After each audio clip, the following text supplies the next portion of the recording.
There are 32 towers in Arena Tower Defense. Although they are consisted of only 5 classes, we managed to create characters with unique personalities and appearances, giving a fresh experience for each character. With that being said, we're going to dive deep into the process of creating a character in Arena Tower Defense. Our example today will be our latest tower, the Bloomer. We will be giving an insight on how she was formed and inserted into the universe of ArenaDev. It should be known that our characters don't simply appear out of thin air. There are many factors that play into creating a character. The main question we ask ourselves is, what is the purpose of this character? Is it a tower, guardian, an NPC, or simply an addition to the game's story? In this case, Flora was intended to be added as a new tower. Therefore, more work will be put into creating her. Our first written description for Flora was that she is a support character with little expression, with the theme of flowers, of course. We also write down a short description of what she does in-game as a tower.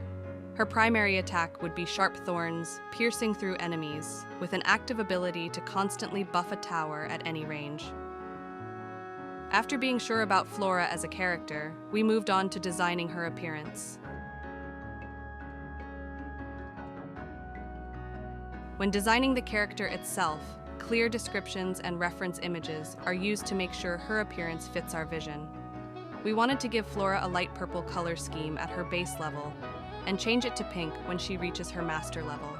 For her clothing, we went for a hybrid between a dress and knight armor.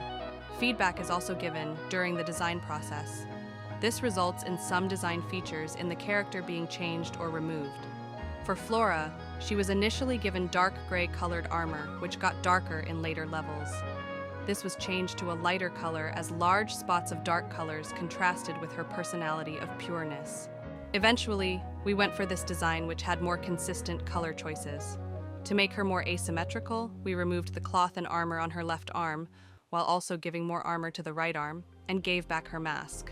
There was also this draft where her front side was more exposed, but we didn't continue with this one. After that, we experimented with adding flowers all over her body. Once we were happy with her flowers, we designed changes in her appearances in later levels. We went for a gradient for the 5th level, which was enhanced later. Usually the hardest part in designing a tower is their master level. Master levels will always go through a significant change in color scheme, as well as other changes that make them stand out from their other levels. For Flora, we gave her a pink color scheme, armor on her left arm, and a Valkyrie. Initially, we wanted to give her white wings, but we went for smaller, pink wings instead.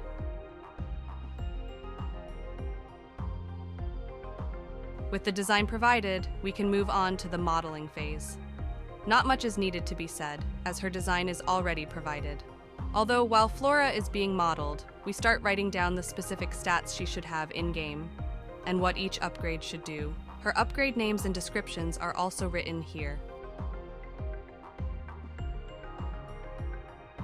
With the model finally provided, the Bloomer can finally be properly implemented in-game. In Arena Tower Defense, each tower is very complex, as they can have multiple abilities. Each tower's code is managed by a single module script, which holds most of the tower's data, such as damage, range, and attack speed. This is also where we store the upgrades, their descriptions, and prices. Fun fact, we can give a tower as many upgrades as we want, and we can even create a tower without a master upgrade. All in all, the Bloomer's script contains about 700 lines of code. However, this is only the server side of the tower. In terms of visual effects, they are all done on the client to ensure smooth motions in the effects. As we develop the Bloomer, sometimes we will reveal the character in our blog or tease her in subtle messages around the game. Towers are often released in major updates, such as seasonal events. Before they are released, however, taste testers will try the new tower out and give feedback on her performance, visual effects, and impact. This gives us time to adjust her stats and fix bugs and make sure she is in her best state before being released to the public. And that's all. We hope you enjoy our behind-the-scenes video, and maybe we've inspired you to design your own characters for your own universe. Remember when we said we tease Bloomer with subtle messages around the game? Have you found our teasers for the veil?